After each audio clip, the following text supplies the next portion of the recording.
So to finish, 10 things that I just wanted to leave you with before I go. I just had a thought, sort of thinking about them last night and also this morning, so I thought I'd share. Number one, which I've called the Oscars, which basically is you acknowledging how far you've come. So not just this 6 weeks, but just in life in general. Because if there's one thing I've learned is that sometimes I don't always take enough time to think about how far I've come. So this morning we've done an exercise where we've thought about things that we've achieved in life that we're proud of. And sometimes I think we're so focused on what we can achieve moving forward that we don't think about how far we've come.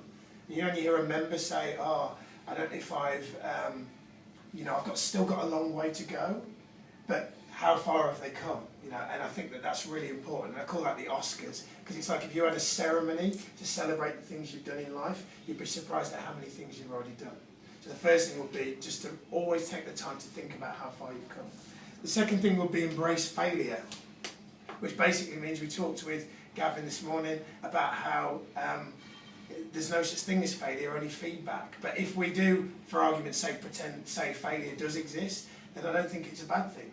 Because the fact is, when you're engaging with your friends, your family, strangers, members, whoever, you can't ever say the wrong thing, because whatever you say, you're always learning something.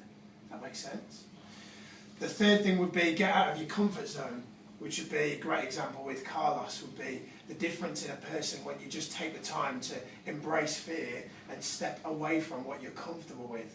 So talk to new people that you don't know, do things that you think scare you, because when you do things that scare you, that's where you get real growth. Number 4 would be your why, and what that basically means is always be thinking about why you do what you do. Why do you get up in the morning? Why are you inspired rather than motivated? Because unless you've got a strong why, everything will feel like you've got to motivate yourself rather than be inspired. So always be thinking about what your why is. The next thing would be make others feel good. So always focus on how you can make other people feel. Remember, as James said, take the light off yourself and put it onto other people. Because how other people feel, if they feel good, then you will automatically feel good. So always be thinking about how you make other people feel. The next one would be, who's on your team? Now you guys are a great group and you're really tight and you really work well together and you're almost like a family. And my challenge for you would be to think about people outside of work and make sure that they are like a family to you and that they've got your back and that you feel that you've got a peer group who are as inspired, as ambitious and enthusiastic about life as you are. Because if you haven't, then it's important for you to think about, are they right for your team? The next one would be present, which is my terrible drawing there of a present. But my point was, be in the moment. Always be thinking about this precise moment. What's coming